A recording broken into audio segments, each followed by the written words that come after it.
Buenos días, hermanos, ¿cómo están? Vamos a dar inicio hoy, con la gracia del Señor, a nuestra clase número 2 de Teología Sistemática. Vamos a orar para pedir la bendición de nuestro Padre.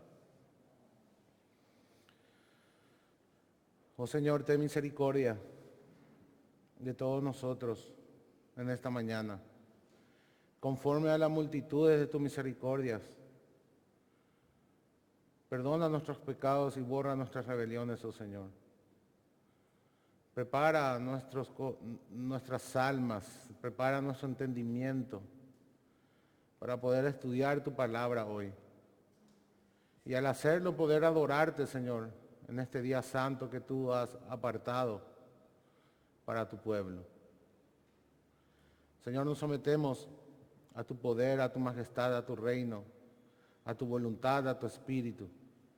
Y queremos escuchar tu voz, queremos conocerte más, queremos poder glorificarte más en nuestras vidas, oh Señor. Ese es el propósito por el cual estamos reunidos aquí, por el cual estudiamos las Escrituras, que es tu palabra, la revelación, tu revelación para el hombre, para nosotros, para tu pueblo. Señor, en el nombre de Jesús te pedimos todas estas cosas en esta mañana. Amén. Vamos a seguir hoy estudiando un poco la doctrina de la palabra de Dios. La semana pasada vimos que Dios es un Dios que habla, un Dios que existe y un Dios que habla, y eran las dos presuposiciones con las cuales teníamos que venir a las Escrituras. El cristiano no espera ser convencido de esas dos verdades por medio de las Escrituras, sino que ya viene con esa presuposición de que Dios existe y de que Dios habla.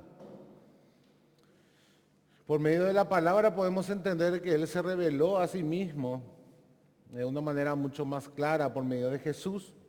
Jesús es la imagen visible de Dios invisible, es Dios hecho carne.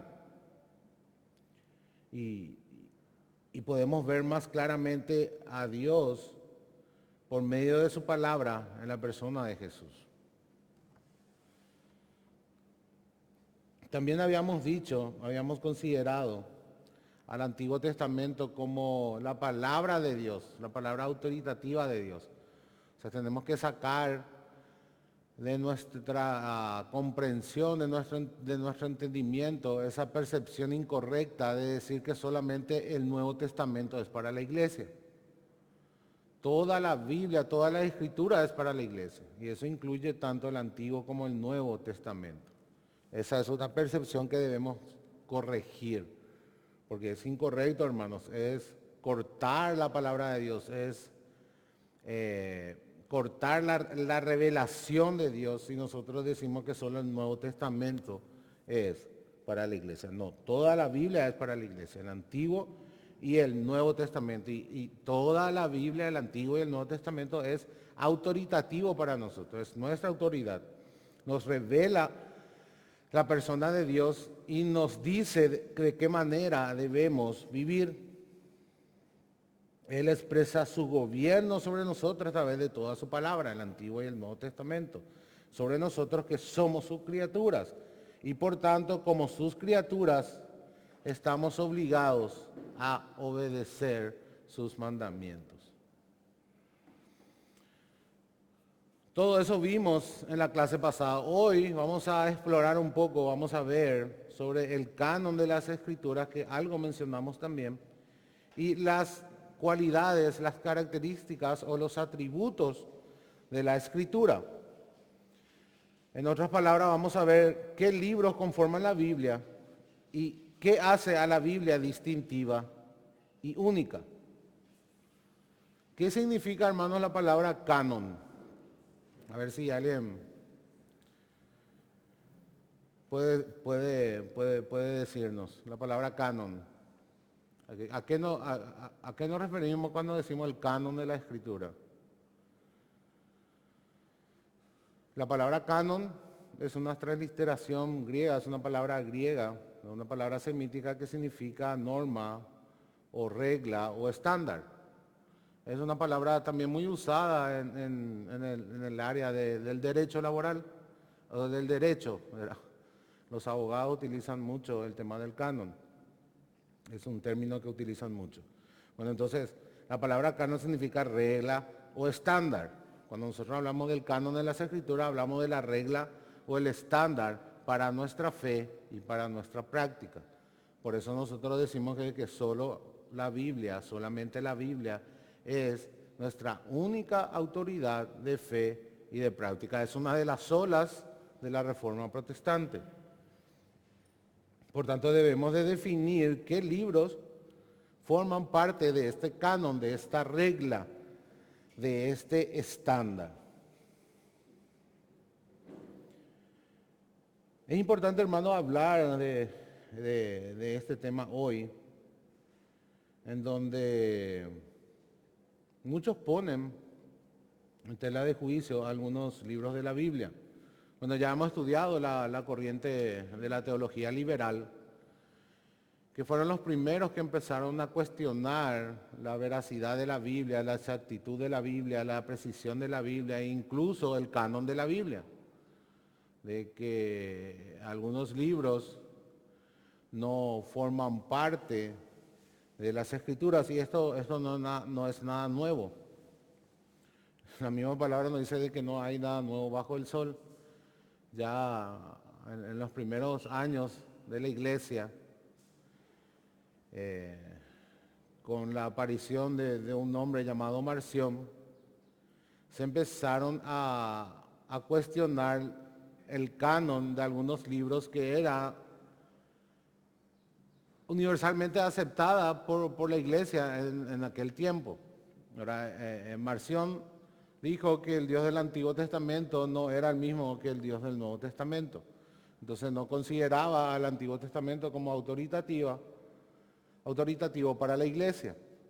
Y también todos los escritos o las porciones de las escrituras que hacían referencia al Antiguo Testamento fueron despreciados, fueron cancelados, fueron extraídos del canon de Marción. Y en respuesta a eso es que la iglesia comenzó a preocuparse por definir cuáles son los libros que conforman el canon de la escritura. Comenzó como una respuesta a la propuesta de Marción, que fue considerado un hereje dentro de la iglesia. Eso solamente para poner un poco de historia y de contexto. Hoy cuando hablamos del canon vamos a restringirnos solamente a cuáles son los libros que pertenecen a la Biblia y vamos a comenzar con el Antiguo Testamento.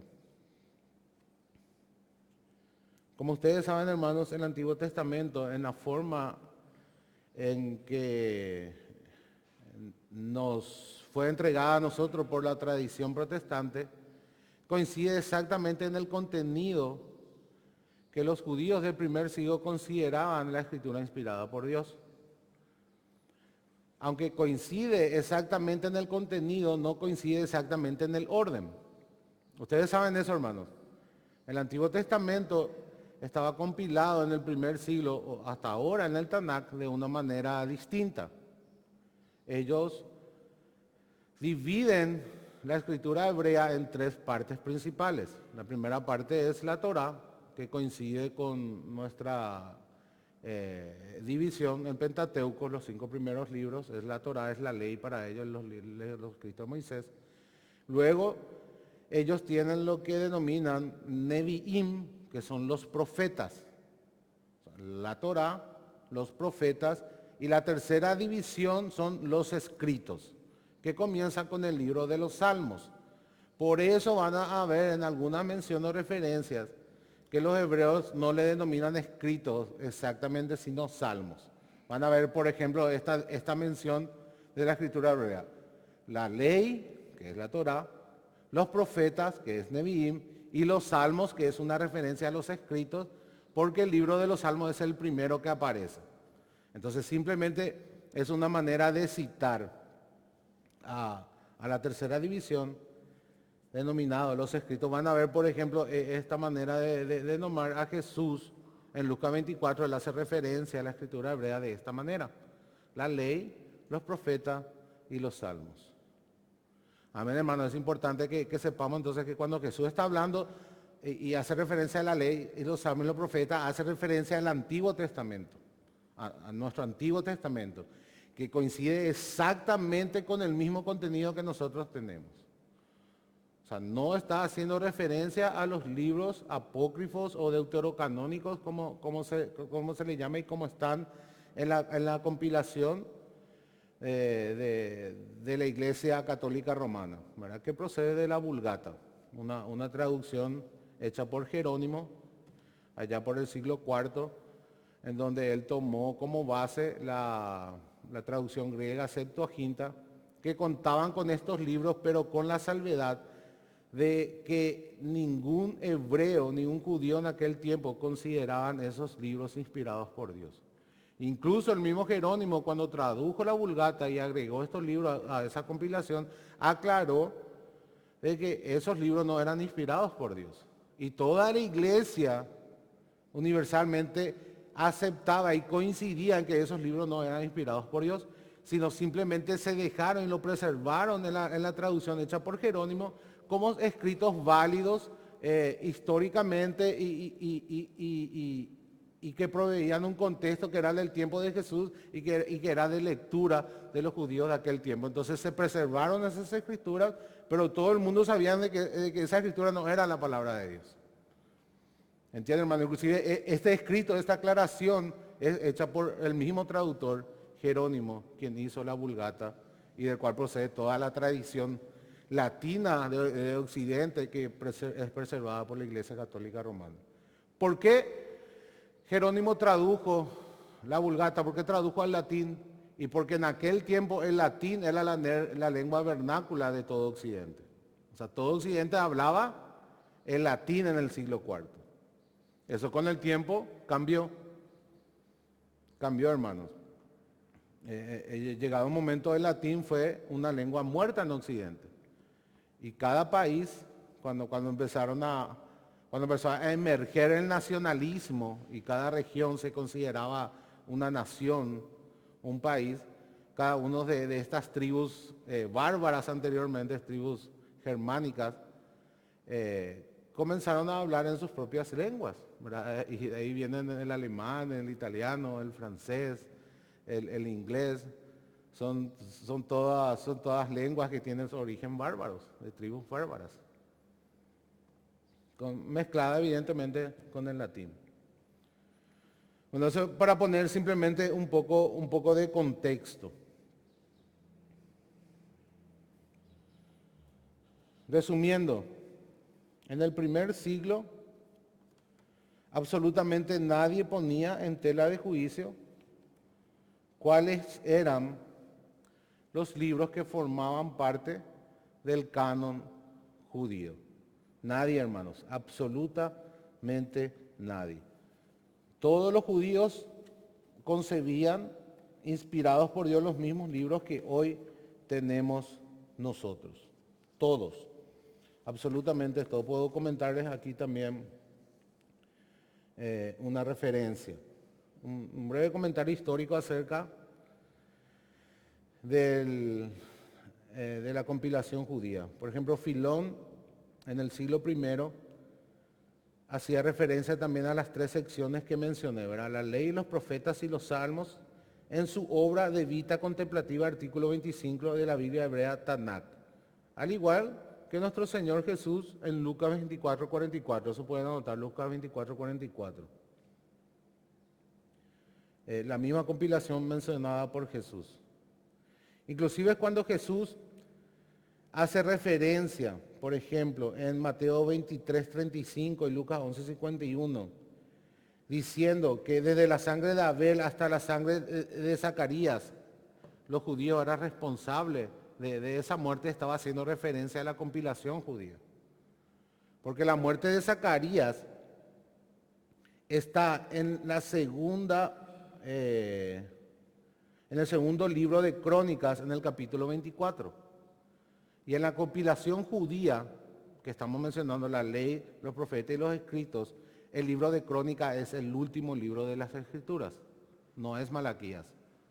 como nuestra compilación. Malaquías forma parte de los 12 y está en la segunda división, en la división de los profetas. En la compilación judía el último libro es el segundo libro de Crónicas, que en realidad es solamente un libro. Nosotros lo dividimos en dos, pero para los hebreos es solamente el libro de Crónicas.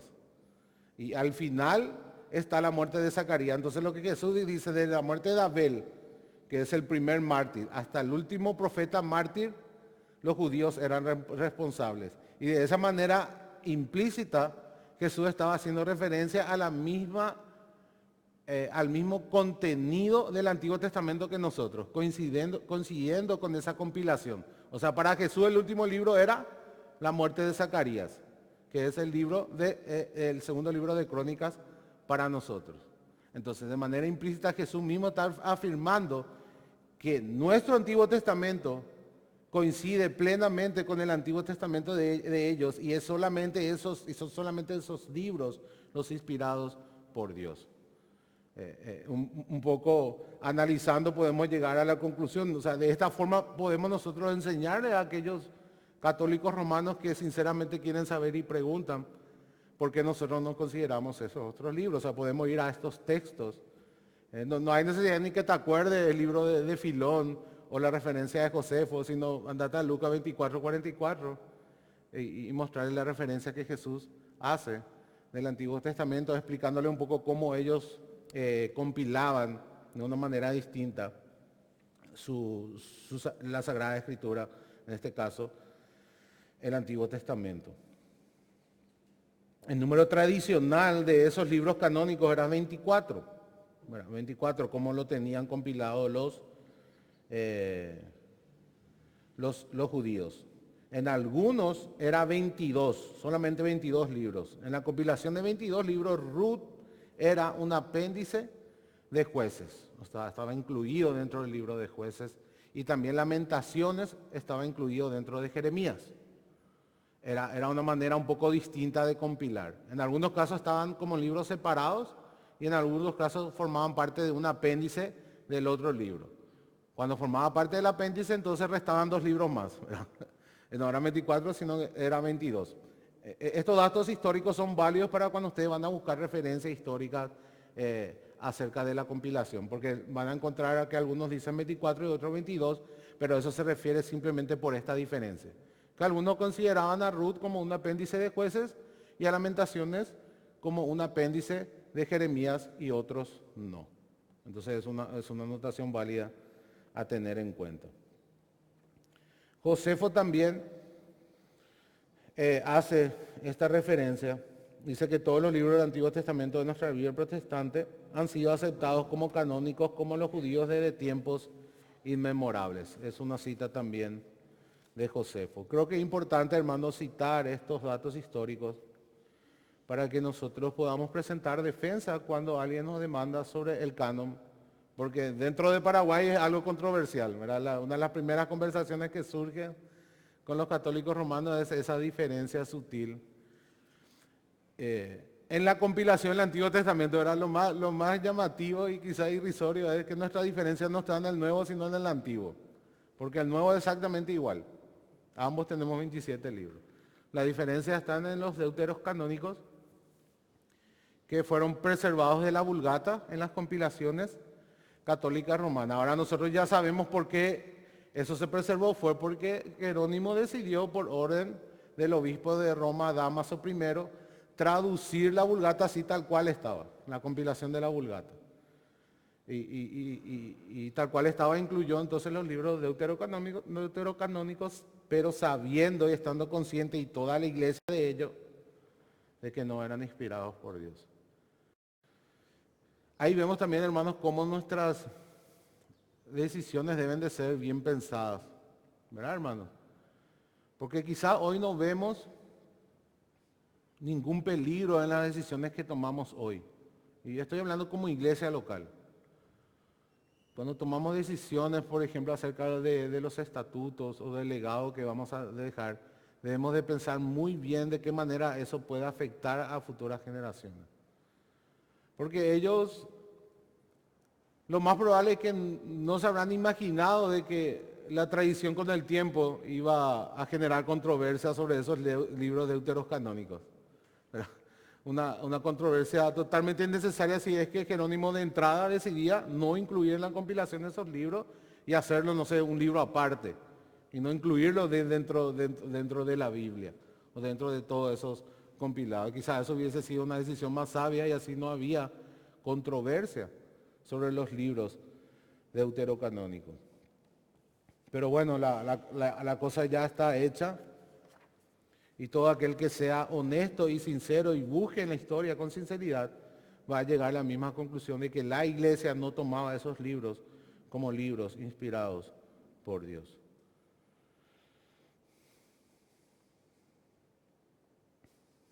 Tampoco los judíos, que es también un peso histórico importante. Ningún judío tomaba esos libros como inspirados por Dios. Ahora, en el canon del Nuevo Testamento es más sencillo, porque ahí no hay controversia. Ahora, nosotros sabemos que el Nuevo Testamento nos fue traído por Jesucristo y por sus apóstoles, y por aquellos cercanos a los apóstoles. Dios actúa por medio de su Hijo y luego nos explica a través de la revelación divina lo que Él hizo y lo que Él va a hacer. Es una manera común de revelación en las Escrituras. Generalmente Dios actúa y luego explica por medio de los profetas lo que Él ha hecho. Otras veces Dios habla y luego actúa. Son formas de revelación de Dios por medio de las Escrituras, por medio de lo que Él hace y luego lo que Él dice. Y esas cosas tienen relación, sus acciones y sus palabras tienen relación en la revelación divina. Ahora, hoy de nuevo voy a hacer la pregunta, ¿quién vino primero, la iglesia o la Escritura? ¿O quién creó a quién? ¿La iglesia creó la Escritura o la Escritura creó a la iglesia?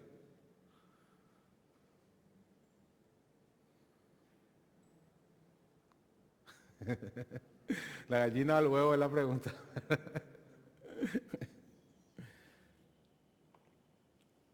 La Escritura vino primero, hermano, la revelación. Dios primero habló. Dios primero habla y luego crea a su pueblo. ¿Qué es lo que hizo la iglesia con respecto a la Escritura? La iglesia no define el canon. Y son términos importantes que debemos saber usar. La iglesia no define el canon. La iglesia no creó el canon. Esa es una afirmación errónea de la Iglesia Católica Romana. La iglesia lo que hizo es simplemente reconoció cuáles son los libros inspirados por Dios. Hizo un reconocimiento del canon. La Biblia tiene autoridad por sí misma. La revelación divina, la palabra de Dios tiene autoridad por sí misma. Lo que la iglesia hizo en el tiempo fue reconocer cuáles son los libros verdaderamente inspirados por Dios y cuáles no. Ahora, en un principio, hermano, no había duda. O sea, no había necesidad de estar reconociendo y escribir, estos son los libros inspirados por Dios. No había necesidad porque universalmente eran aceptados los libros conforme se iban escribiendo. Ahora nosotros sabemos que el canon se escribió en su totalidad en el primer siglo. El último libro que se escribió es el libro del Apocalipsis de Juan. Y se escribió aproximadamente en el año 95 después de Cristo. O sea, terminando el primer siglo. Entonces, eso es algo muy importante de saber. No había duda, era universalmente aceptado los libros conforme iban surgiendo. Es claro que hubieron cierta controversia con algunos libros, pero al final, en su mayoría, todos los 27 fueron aceptados como inspirados por Dios. Es importante que entendamos también eso. Desde muy temprano, cuando se escribieron los 4 evangelios circulaban como un solo tomo llamado el Evangelio. Y las cartas de Pablo, desde muy temprana edad en el primer siglo, ya circulaban como un solo tomo denominado el Apóstol. Y el Evangelio y el Apóstol estaban unidos por el libro de los Hechos de los Apóstoles. O sea, esa compilación que forma casi la totalidad de nuestro Nuevo Testamento, desde muy temprano circulaba, universalmente reconocido como la palabra de Dios en la iglesia primitiva del primer siglo. Hermano.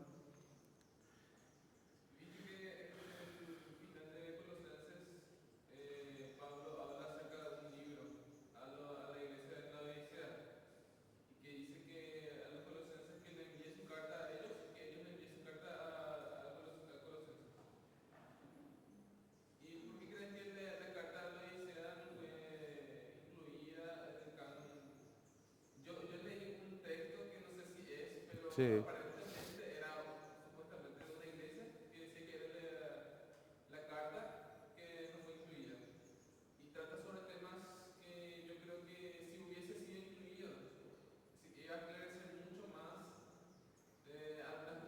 Algunas cosas. Y hubo muchas cartas de Pablo que no fueron incluidas. Ahora nosotros sabemos, por ejemplo, que hubieron por lo menos 4 cartas a los Corintios. Y 2 nomás están incluidas en el canon. ¿Y cómo nosotros sabemos cuáles son? Por la tradición. O sea, hay una sucesión, tenemos que mirar, tenemos que trazar una línea de sucesión apostólica y ver y juntar cuáles son los libros que la iglesia primitiva más cercana a los apóstoles reconocían como libros inspirados por Dios. Esa es una de las maneras de reconocer el canon de las Escrituras. Y nosotros podemos juntar en menciones de los padres de la iglesia prácticamente los 27 libros de nuestra compilación y otros no. Esa sería la razón por la cual no estaría ese libro dentro del canon. Vamos a ver eso, cuáles son los criterios hoy para establecer cuáles son los criterios que se utilizaron históricamente para establecer el canon de la Escritura. Hubieron eventos, claro, que históricamente fueron muy esclarecedores para poder tener, y justamente fue una reacción a lo que mencioné de Marción. O sea, empezaron a ver falsos maestros que empezaban a cuestionar o querer meter otros libros en el siglo IV. Estamos hablando ya del año casi 400, ¿verdad? Al final del siglo IV, son del año 390 aproximadamente. Entonces la iglesia ahí recién se pronuncia y hace un reconocimiento público de que los libros son autoritativos. El primer documento histórico que podemos encontrar es una carta de Pascua enviado por Atanasio de Alejandría al obispo de Roma. Y él ahí menciona los 27 libros del Nuevo Testamento y luego eso es certificado en algunos concilios, ¿verdad? Uno de ellos el de Cartago. Y entonces ahí es como que hay un reconocimiento público y universal y se dice que solamente esos libros deben ser leídos en la iglesia como palabra de Dios. Hubo un proceso de reconocimiento. Eso no significa que la iglesia formó el canon, así como dice, sino simplemente que la iglesia reconoció cuáles son los libros inspirados por Dios. Y para eso se establecieron algunos criterios que dejaron fuera, por ejemplo, esa carta que mencionás, y dejaron fuera también otros libros de dudosa reputación como el Evangelio de Judas, el Evangelio de Tomás, que al leer uno ya se da cuenta de que no coincide y contradice totalmente la doctrina cristiana y tampoco no fueron escritos en el primer siglo. O sea, no hay mención de ellos, de ninguno de ellos en el primer siglo.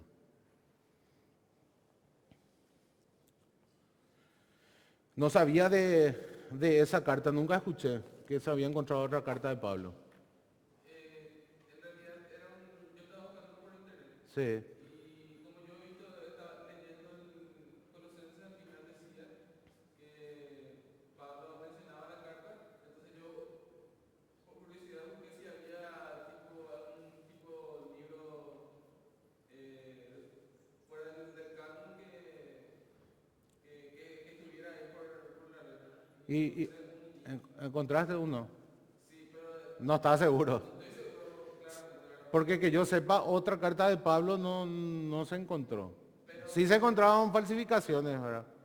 De- Vos lees el texto, no hizo algo muy extremo, una herejía, por ejemplo. Pero habla acerca, por ejemplo, del sábado, habla acerca de cosas así puntuales, así que también está en otras partes de la escritura, pero parece que habla mucho más claramente. Mm. Y te quita totalmente una duda por ahí. Hay que ver entonces, hay que ver si es verdaderamente de Pablo. Te voy a pasar lo que... Pasame a mirar porque lo que ocurrió posteriormente es, solamente para que sepan, es que muchas personas escribían cartas y firmaban como los apóstoles. O sea, inclusive en tiempo de Pablo ya ocurría eso, ¿verdad? Pablo, por ejemplo, van a ver que termina algunas cartas, ve que yo firmo con mi puño y letra. Y eso se cree de que Pablo no veía bien al final de su vida y que cuando él escribía lo hacía en una letra de preescolar, por ahí, por decirlo así, ¿verdad? En una letra grande y única porque no veía bien. Entonces, hay muchas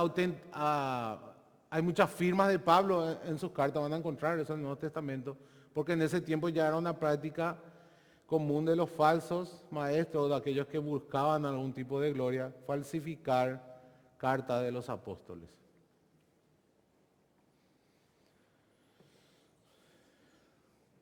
¿Cuáles fueron algunos libros que fueron debatidos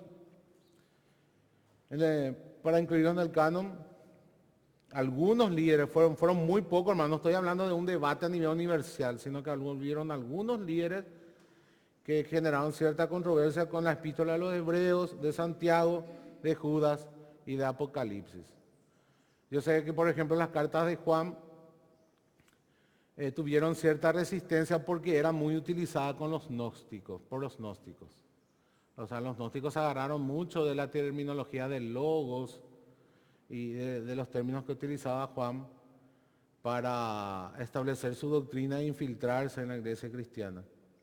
Entonces el Apocalipsis evidentemente también tuvo cierta controversia, pero en líneas generales los 27 libros fueron aceptados de manera universal. Y no así ningún otro libro. O sea, los otros libros que se mencionan o que van a escuchar, por ejemplo, argumentos, le van a plantear argumentos. ¿Y por qué el Evangelio de Tomás no está, por ejemplo, y el Evangelio de Lucas sí? ¿Verdad? Porque así a veces te dicen de manera agresiva. Y lo primero que puedo hacer, vos ya leíste el Evangelio de Juan, y ya leíste el Evangelio de Lucas, y ya leíste el Evangelio de Tomás, lee tampoco. Y una simple lectura te lleva a la conclusión de que habla de cosas totalmente distintas. El Evangelio de Santo Tomás, por ejemplo, dice que Jesús le iba a hacer hombre a María para que ella pueda entrar en el reino de los cielos, porque las mujeres no entraban en el reino de los cielos. O sea, ahí al leer eso nomás ya te das cuenta que es totalmente contradictorio a la doctrina apostólica y a lo que Jesús enseñaba. Una simple lectura ya te dice por qué ese libro no está ahí, ¿verdad? Porque no es inspirado por Dios. No fue escrita por el apóstol Tomás, sino que fue escrita por los gnósticos, que se hacían pasar o firmaban con nombre de los apóstoles. Con una simple lectura, entonces, muchos de esos supuestos evangelios son descartados de manera automática. De manera automática. ¿Cómo entonces sabían los primeros cristianos cuáles escritos provenían de Dios y cuáles no? Los cristianos hablaban de recibir o heredar los libros autoritativos de cada generación anterior. Ellos hablaban de recibir o heredar. El término sucesión apostólica es un término, hermanos, válido e histórico, pero mal usado por los católicos. La sucesión apostólica se utilizaba en las iglesias pre-niceas, por sobre todo antes del concilio de Niceas, para poder determinar qué doctrina, o en este caso qué escritura, era inspirada por Dios. Cuando venía un maestro y enseñaba una doctrina, tenía que presentar su pedigrí, por así decirlo. O sea, ¿quién sos vos? Bueno, yo soy Ireneo, soy discípulo de Policarpo, quien fue a su vez discípulo de Juan. Entonces mi doctrina que yo enciendo es autoritativa porque tiene una sucesión apostólica. y tiene más peso de otra persona que no esté conectado con un apóstol de manera directa. De esa manera se utilizaba el término sucesión apostólica antes de que la iglesia sea aceptada en el imperio. Recuerden que en ese tiempo no había, hermanos, una sola iglesia, como la iglesia católica quiere hacernos creer, sino que la iglesia estaba dispersa. Era una iglesia que no podía ejercer públicamente su fe en el mayor tiempo de existencia que tuvo en esos primeros 300 años. Entonces la iglesia de África, que era una iglesia numerosa, ahí estuvieron hombres como Agustín de Hipona, ¿verdad? Salió de Cartago, de África, estaba la iglesia de Alejandría, estaba la iglesia de Antioquía, estaba la iglesia de Jerusalén en los primeros tiempos, estaba la iglesia en el mismo imperio de Roma, entonces estaba dispersa y cada uno cuando venía un maestro tenía que presentar su pedigrí de sucesión apostólica para hablar con autoridad. Era la manera en que la iglesia podía saber esta doctrina es verdaderamente del Señor o corresponde a la enseñanza apostólica sobre la cual está fundamentada la iglesia.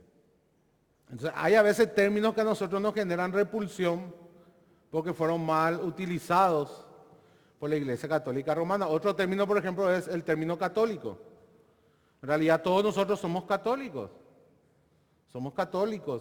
apostólicos, no somos romanos, pero somos católicos y apostólicos, o sea, somos parte de la Iglesia Universal.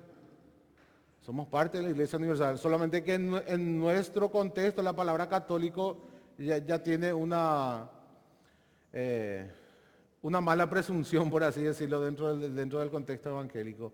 Pero eso no debería de ser así, porque todos nosotros somos católicos y apostólicos. Formamos parte de la Iglesia Universal y estamos fundamentados en la doctrina de los apóstoles. Eso es lo que significa católico y apostólico. Simplemente universal, la Iglesia Universal. O sea, nosotros no identificamos, por ejemplo, con los padres de la Iglesia. No es que la Reforma Protestante nació en el siglo XVI y nosotros tenemos nuestra raíz ahí y se acabó. No, la Reforma Protestante, ¿qué es lo que hizo? Fue desempolvar otra vez la doctrina de los padres de la Iglesia, filtrados por medio de Agustín de Hipona, quien compiló prácticamente a los padres de la Iglesia y lo trajo al occidente de una manera sistematizada y ordenada. Es por eso que se cita mucho a Agustín, pero no es solamente Agustín quien cita a los reformadores. Si ustedes leen, ellos citan muchísimo a los padres de la Iglesia.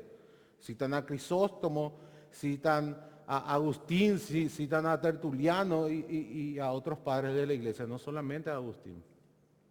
Solamente que Agustín fue el escritor más prolífico entre los padres de la Iglesia. Creo que nadie escribió tanto como él, entonces evidentemente las mayores citas van a venir de él.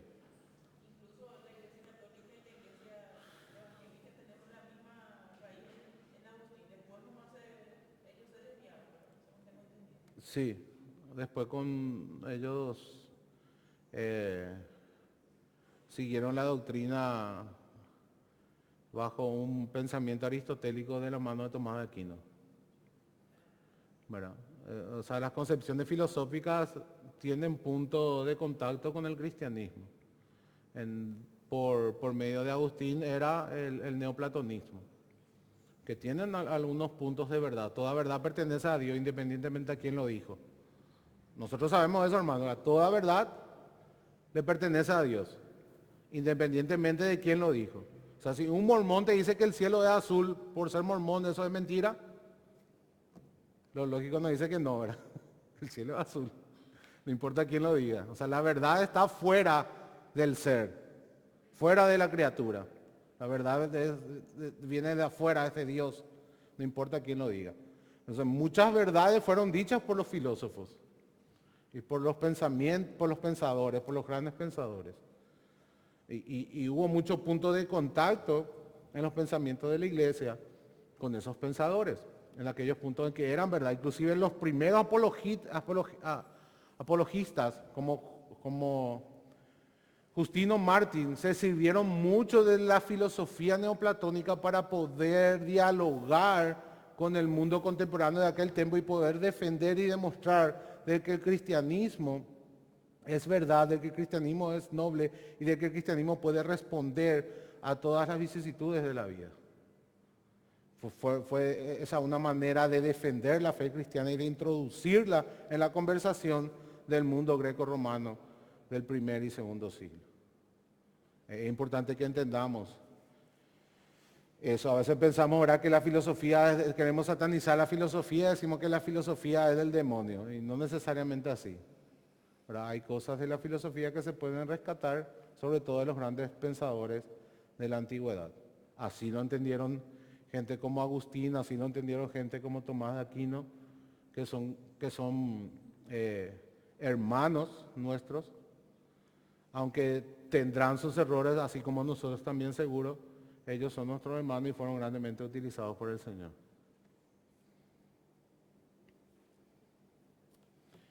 Bueno, ¿cómo entonces ellos sabían qué libro era de Dios y qué libro no era de Dios? ¿Qué libro era inspirado y qué libro no era inspirado?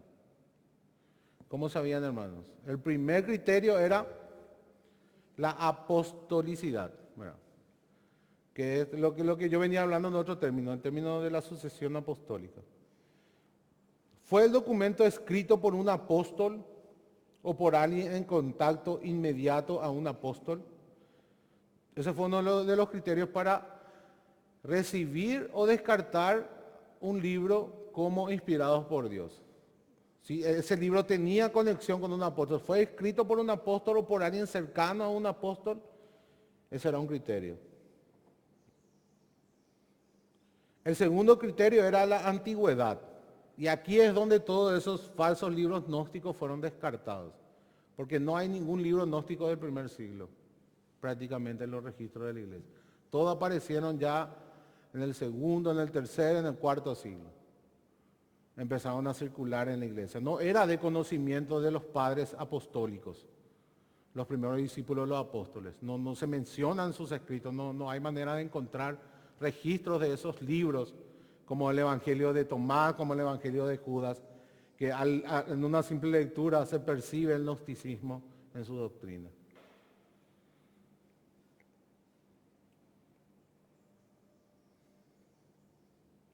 Recuerda, hermano, que el gnosticismo empezó a surgir a finales del siglo I y azotó a la iglesia prácticamente 400 años, antes de que fuera oficialmente declarado en un concilio como herejía.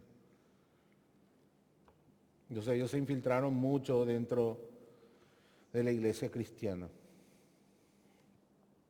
El tercer criterio, vimos entonces apostolicidad, vimos antigüedad, y el tercero era la conformidad con la regla de fe. O sea, la ortodoxia que había en sus escritos de la enseñanza. Por ejemplo, citamos el libro del Evangelio de Santo Tomás, ¿verdad?, que afirmaba que Jesús iba a hacer a María hombre para que pueda entrar en el reino de los cielos. Eso,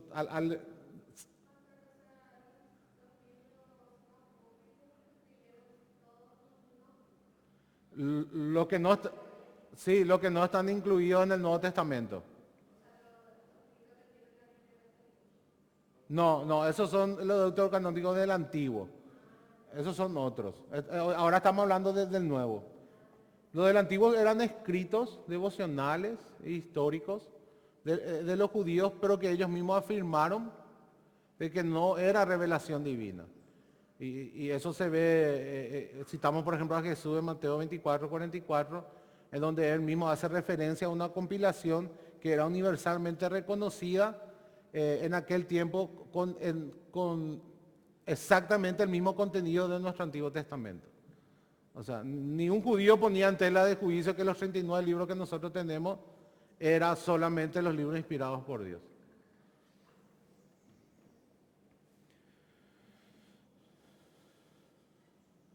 Bueno, entonces, el tercero era la conformidad con la regla de fe. Tiene que coincidir con lo que nosotros ya sabemos que otros libros sí dicen de Dios. No puede contradecir, la Biblia no se contradice, hermano.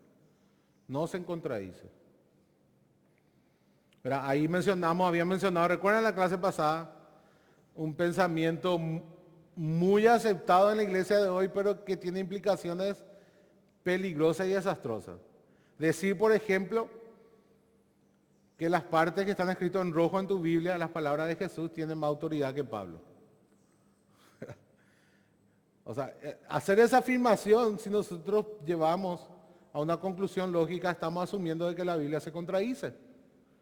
Estamos asumiendo de que en algún punto Pablo va a contradecir a Jesús. Y que cuando eso ocurra, Jesús tiene más autoridad. O sea, si llevamos a la última implicación de ese pensamiento, llegamos a esa presuposición muchas veces inconsciente. Yo no tengo por qué poner en contraposición lo que Pablo y Jesús dicen. ¿Por qué? Porque ambos son inspirados por Dios. Cuando Jesús aparece en la tierra, Él aparece como verdadero hombre. Jesús no obró su ministerio como Dios. Ustedes tienen que saber eso, entender la persona de Jesús. La deidad de Cristo fue velada por su humanidad.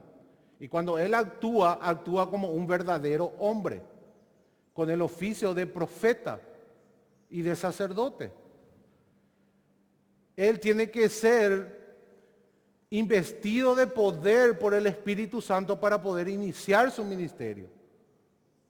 ¿Verdad? Como todo hombre, como la iglesia también, en Hechos 2. Jesús, verdadero hombre, recibe el Espíritu Santo para iniciar su ministerio como un hombre empoderado por el Espíritu Santo. Entonces, cuando Jesús habla, lo hace como un hombre inspirado por Dios, por el Espíritu Santo. Claro.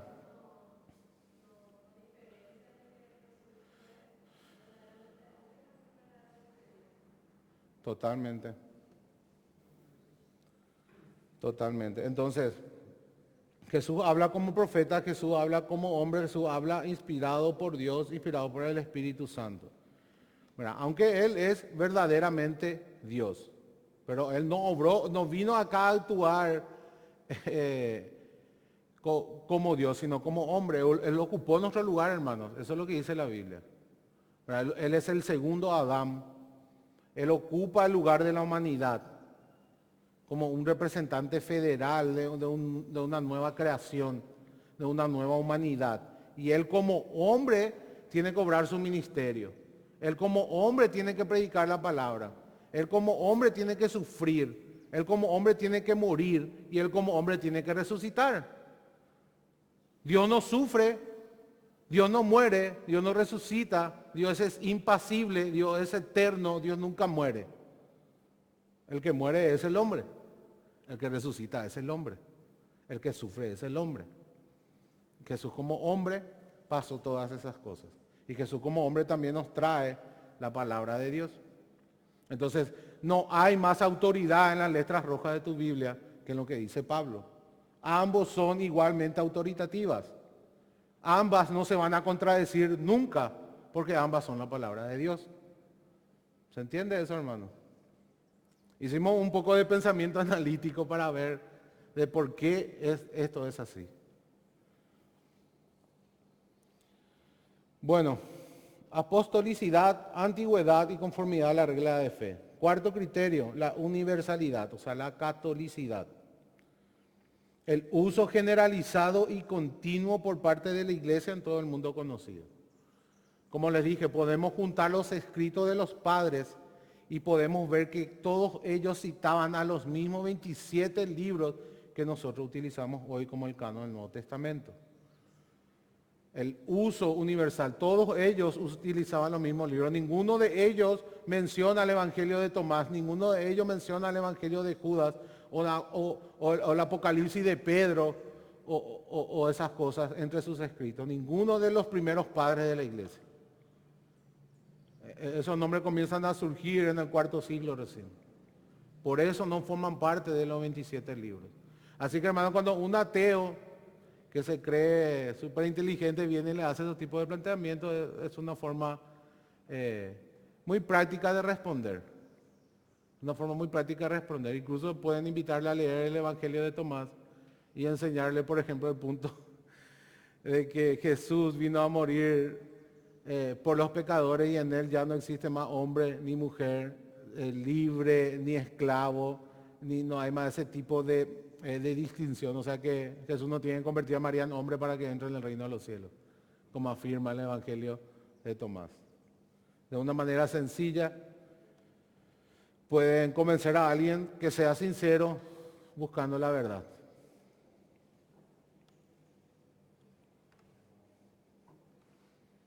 La iglesia no creó a la Biblia. La Biblia posee autoridad inherente como palabra de Dios y es esa palabra la que trajo vida a la iglesia.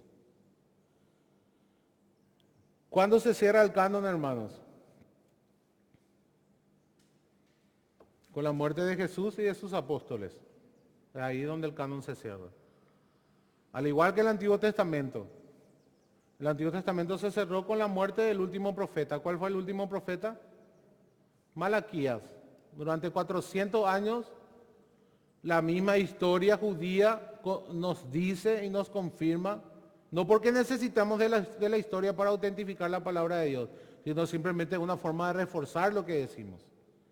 400 años no hubo profeta en Israel, ¿verdad? Y en esos 400 años no hubo escritura de Dios. Esa es una de las razones por las cuales esos libros deuterocanónicos no se incluyen dentro del canon.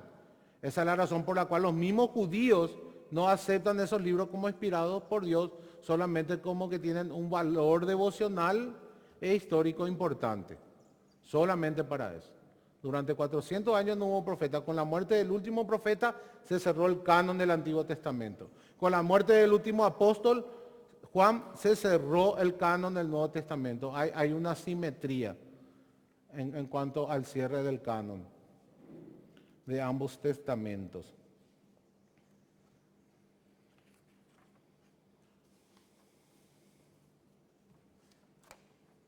Uso la palabra testamento porque es la palabra a la cual estamos acostumbrados, pero en realidad no es una palabra tan exacta. porque no es testamento, es una traducción que hizo Tertuliano en el siglo III de la palabra diateque, que significa pacto. Diateque es una palabra griega que viene del hebreo berit, que significa pacto, y que era traducido al latín por la palabra testamentum.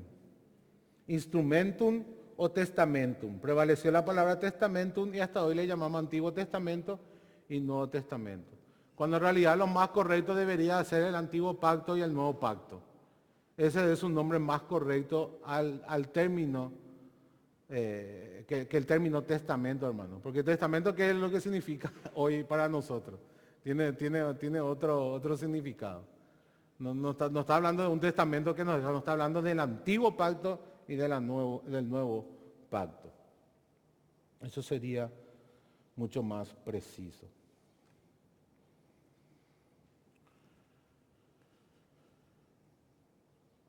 Otro punto que podemos analizar y podemos inferir el cierre del canon es que, por ejemplo, en Malaquías 4 da a entender de que más profecía debería de venir adelante. ¿Verdad? La voz que clama en el desierto. Recuerda que Malaquías termina con aquel precursor del Mesías, de la voz que clama en el desierto. O sea que habría un profeta proclamando, anticipando la venida del Mesías. El Antiguo Testamento termina con ese sentido de expectación, de espera del acontecimiento cumbre, del cumplimiento de las promesas del Antiguo Pacto. Ahora, cuando nosotros leemos el Nuevo Testamento, ¿nos deja con esa expectativa de que vendrá alguien más? No, ¿verdad? ¿Cómo termina, hermano, el Nuevo Testamento? La iglesia y el Espíritu dicen, sí, ven, Señor Jesús. ¿Puede haber más apóstoles y profetas después de Apocalipsis, hermano? Ya no. El mandamiento es esperar al Señor Jesús. La iglesia y el Espíritu estamos esperando a Cristo. Ya no esperamos más a una voz que clama en el desierto, sino esperamos al Señor Jesucristo, que venga en gloria y en poder. Es por esa razón de que el canon está cerrado. Es por esa razón de que cada vez que salen estos impostores diciendo de que son apóstoles y profetas, están blasfemando el nombre de Dios. están contradiciendo su palabra, le hacen a Dios mentiroso. No hay más apóstoles, no hay más profetas. El canon está cerrado. Atributos de la Biblia. Tenemos tiempo todavía. 10 minutos. ¿Cuáles son los atributos de la Biblia? ¿Qué es la Biblia? La Biblia es la palabra de Dios escrita, inspirada por Dios por medio de unos santos varones escogidos por Él. Eso es la Biblia. O sea, el primer atributo es la inspiración divina. Creemos que la Biblia nos fue traída, nos fue exhalada por Dios. Y Dios utilizó a unos varones escogidos por Él, a hombres. ¿Verdad? Toda la Escritura es inspirada por Dios, toda, eso incluye al Antiguo y al Nuevo. Y Pedro nos dice que ninguna profecía de la Escritura es de interpretación privada.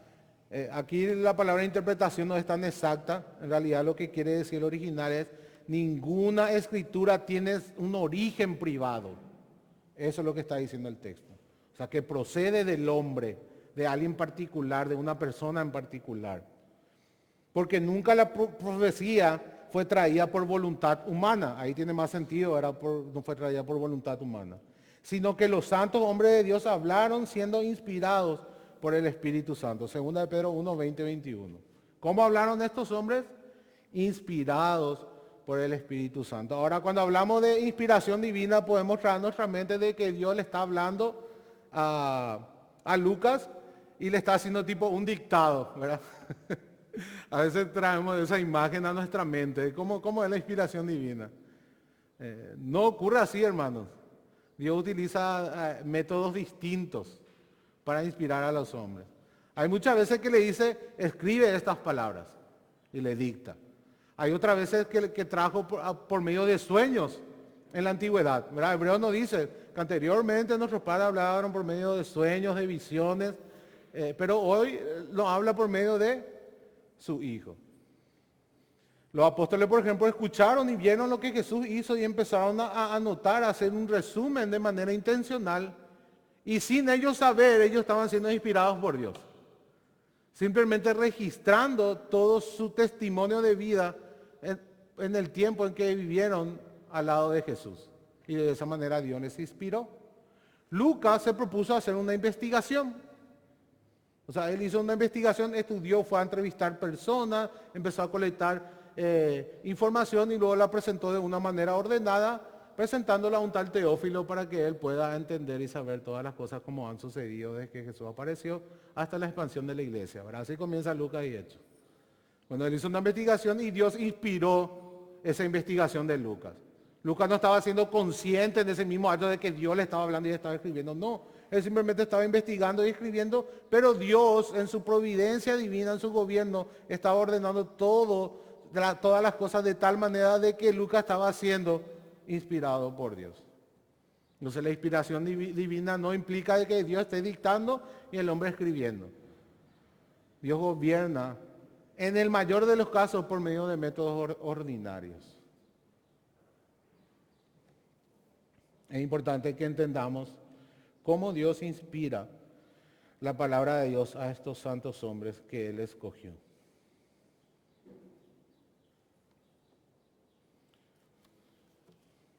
¿Qué libros inspiró Dios, hermanos? Los 66 libros que nosotros tenemos en nuestra compilación. Todos ellos son autoritativos para nosotros. Ninguno más ni ninguno menos. Levítico no tiene menos autoridad que el Evangelio de Juan. Tiene la misma autoridad. Ambos son escritos para la iglesia. Y ambos deben ser tomados como autoritativos. Para la iglesia no es solo el nuevo, y voy a volver a repetir porque quiero que se quede grabado esto. No es solamente el Nuevo Testamento para la iglesia, es toda la escritura. Y eso incluye el Antiguo Testamento. Toda la escritura es para la iglesia. Toda la escritura, desde Génesis hasta Apocalipsis. Segunda característica, la inerrancia bíblica. Este es un atributo que es el más defendido quizás hoy.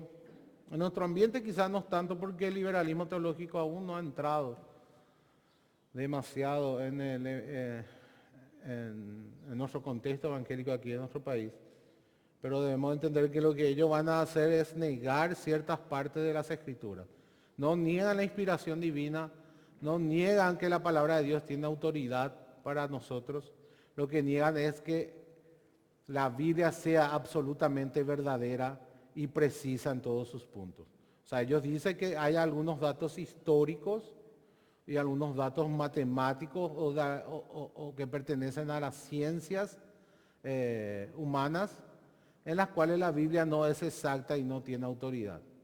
Nosotros, por medio del atributo de la doctrina de la ignorancia, negamos esa afirmación y decimos que en todo lo que la Biblia habla es 100% verdadera, 100% precisa, 100% absoluta. Ahora, la Biblia no habla de todo, hermanos. No debemos de cometer tampoco ese otro error, ¿verdad? La Biblia no te habla de trigonometría, ¿o sí? Entonces, lo que la Biblia no habla, lo regimos a través de la ley de la lógica, de la razón, las cuales también pertenecen a Dios. Pero en todo lo que la Biblia habla, es absoluta, es verdadera y es precisa. Si nosotros no podemos ver su precisión, el problema está en nosotros y no en la Escritura. ¿Se entiende? Es importante eso, no llevar al otro extremo también, porque uno piensa que por medio de la Biblia hasta puede resolver el libro de Baldor, ¿verdad? Y no es así. No es así, hermano. Entonces hay cosas que la Biblia no habla. ¿Por qué? Porque no tenía propósito de hablar de eso. No era su propósito. Pero en todo lo que la Biblia habla es limpia y es imposible que no sea precisa porque Dios no miente.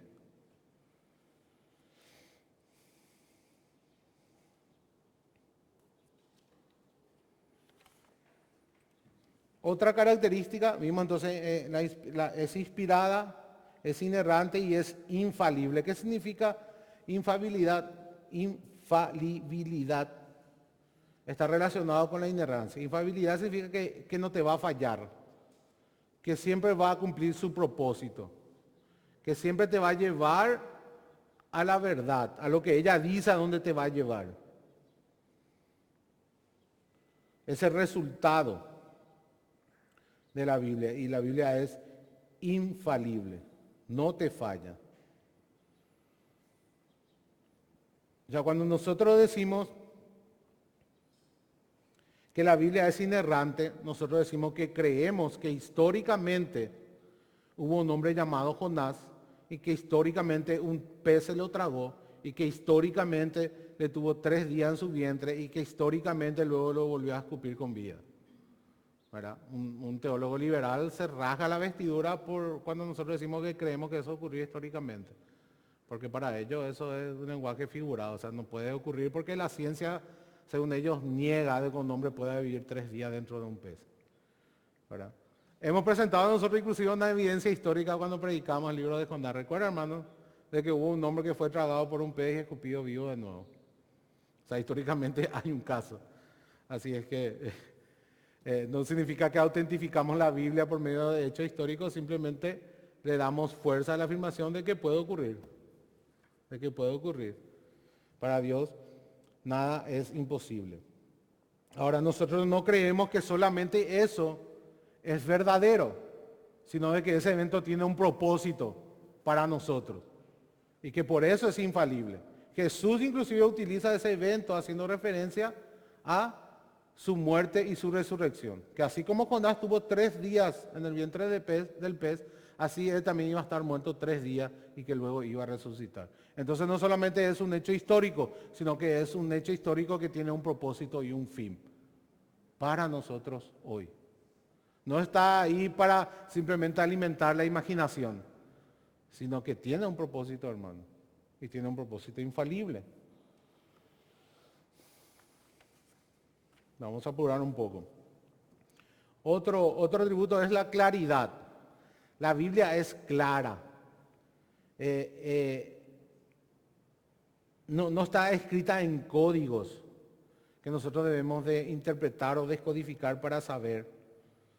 La Biblia es apta para cualquier persona. Eso es uno de los pilares de la Reforma Protestante. Una de las razones por las cuales la Reforma insistía en traducir a la lengua vernácula del pueblo, a la lengua común del pueblo, para que cualquier persona aprendiera a leer, pudiera leer y pudiera interpretar las Escrituras. Ahora, cuando decimos que la Biblia es clara, no quiere decir que absolutamente todo vamos a tener la misma interpretación. ¿Verdad, hermano? Pero ¿dónde está el problema ahí? ¿En la Biblia o en nosotros? En nosotros. Recuerden que la razón del hombre también fue afectada por la caída. La sabiduría del hombre también fue afectada por la caída. Entonces nuestra razón, hasta el hombre más inteligente del mundo, su razón está dañada. Su forma de pensar está afectada, no es perfecto. Adán era el hombre más inteligente del mundo antes del pecado. Su mente era perfecta, funcionaba de una manera perfecta, su cerebro, sus razonamientos, su capacidad analítica. La caída afectó también todas esas funciones, todas esas habilidades del cuerpo humano.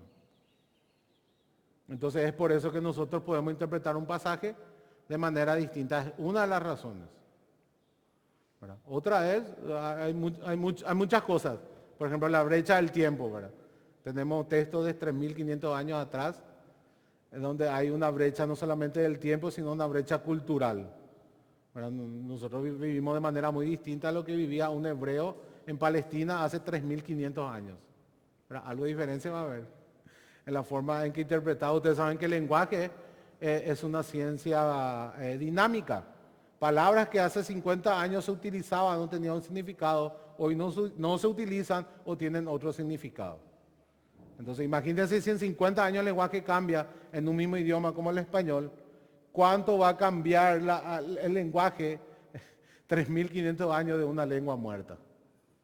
Hay una brecha que nos separa. Entonces hay muchos factores por los cuales existen varias denominaciones y tenemos varias interpretaciones. Pero en líneas generales, en las doctrinas esenciales del Evangelio, en las doctrinas esenciales de la persona de Dios y del hombre y del mensaje de salvación, cualquier persona puede llegar a la misma conclusión de que Jesús es Dios, de que Él se hizo hombre, de que Él ocupó nuestro lugar, de que Él llevó nuestros pecados en la cruz, de que Él resucitó al tercer día, subió a los cielos y está sentado a la derecha de Dios Padre Todopoderoso y desde ahí va a venir a juzgar a vivos y muertos y que todo aquel que cree en Él, se arrepiente de sus pecados, tendrá vida eterna. Absolutamente todos pueden llegar a esa misma conclusión leyendo las Escrituras. A eso se refiere el atributo de la claridad o la perspicuidad. El penúltimo, la necesidad de las Escrituras. Sin las Escrituras no hay salvación. ¿Verdad, hermanos? Por medio de la revelación natural, por medio de la creación, nosotros podemos llegar a la conclusión de que Dios existe y de que Dios es todopoderoso. Romanos 1 dice eso. Por medio de la creación vemos la omnipotencia de Dios y la existencia de Dios. Su deidad y su poder, dice Romanos. A eso se refiere. De que Dios existe y de que es todopoderoso. Por medio de nuestra conciencia, Romanos 2 nos dice que nosotros podemos concebir y entender la ley moral de Dios. La conciencia del ser humano le dice, sin que nadie le enseñe, de que matar está mal, de que robar está mal. En todas las civilizaciones del mundo era penada la muerte. Era castigada la muerte. En casi todas era castigada el hurto. En muchas de ellas estará castigada el adulterio, sin tener una influencia cristiana. El adulterio era castigado. Entonces hay una conciencia de la ley moral de Dios en el ser humano. Aunque está dañada por la caída, aún quedan vestigios de la ley de Dios. El hombre fue creado a la imagen de Dios. Por tanto, la ley de Dios está allí, impregnada en el alma del hombre. Ahora, hay una necesidad de las Escrituras para poder tener la revelación especial del Evangelio. Ningún ser humano va a llegar al Evangelio contemplando un árbol o una cascada o el sol o las estrellas. Ningún ser humano va a llegar al Evangelio haciendo introspección en su conciencia o en su alma. Necesita de la palabra escrita de Dios. Necesita de la revelación especial de Dios. Necesita del mensaje del Evangelio contenido en las Escrituras. Es por eso, hermanos, de que tenemos la comisión de ir y de predicar el Evangelio a toda criatura. Entonces, un atributo de la Escritura es su necesidad. Es necesaria. Es necesario llevar el Evangelio, es necesario llevar la palabra de Dios, es necesario y mandatorio llevar todo el consejo de Dios, porque eso dice la gran convención. No solamente predicar el Evangelio y bautizarlo en el nombre del Padre, del Hijo y del Espíritu Santo, sino enseñarles a que guarden todas las cosas que yo les he mandado. Todo el consejo de Dios es necesario. La última característica es la suficiencia de las Escrituras.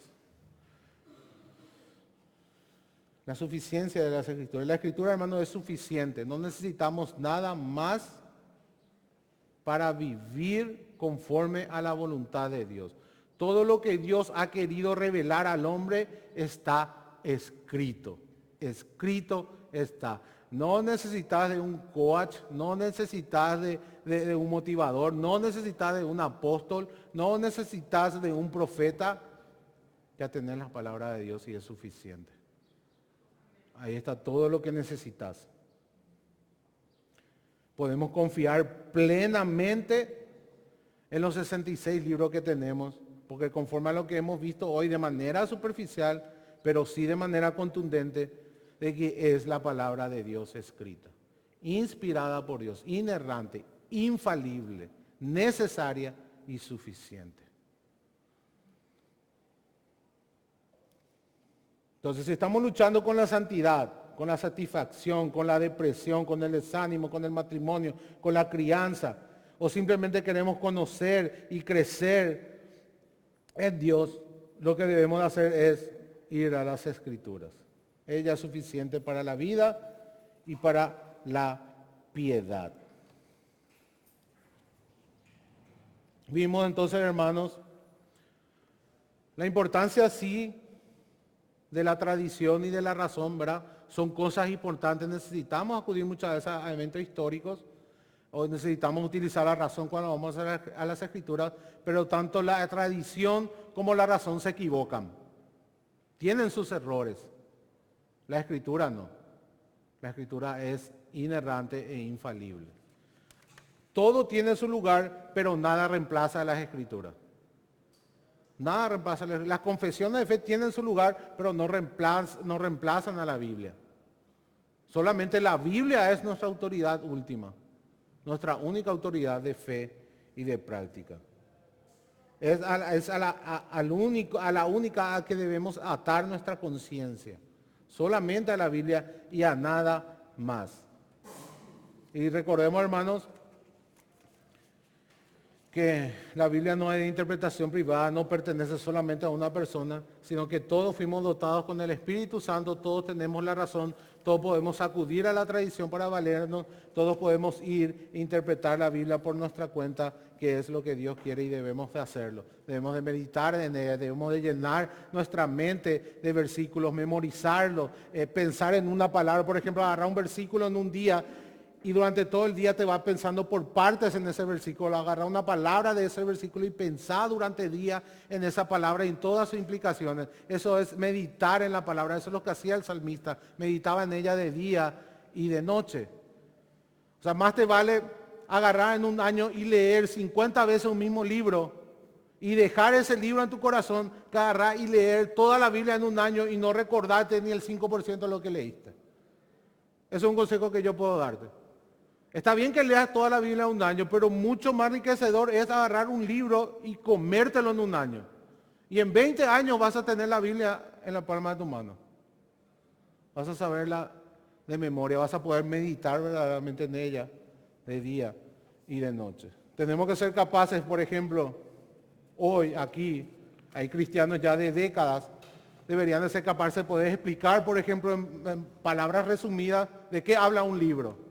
Si yo te preguntara hoy de qué habla Ruth o de qué habla Primera de Reyes, deberíamos de ser capaces de poder por lo menos resumir en algunas palabras de qué está hablando la Escritura. Se supone que estamos meditando en ella de día, de noche. Se supone que es la palabra de Dios inspirada, inerrante e inefable. Se supone que es autoritativa para nosotros. Se supone que es nuestra única regla de fe y de práctica.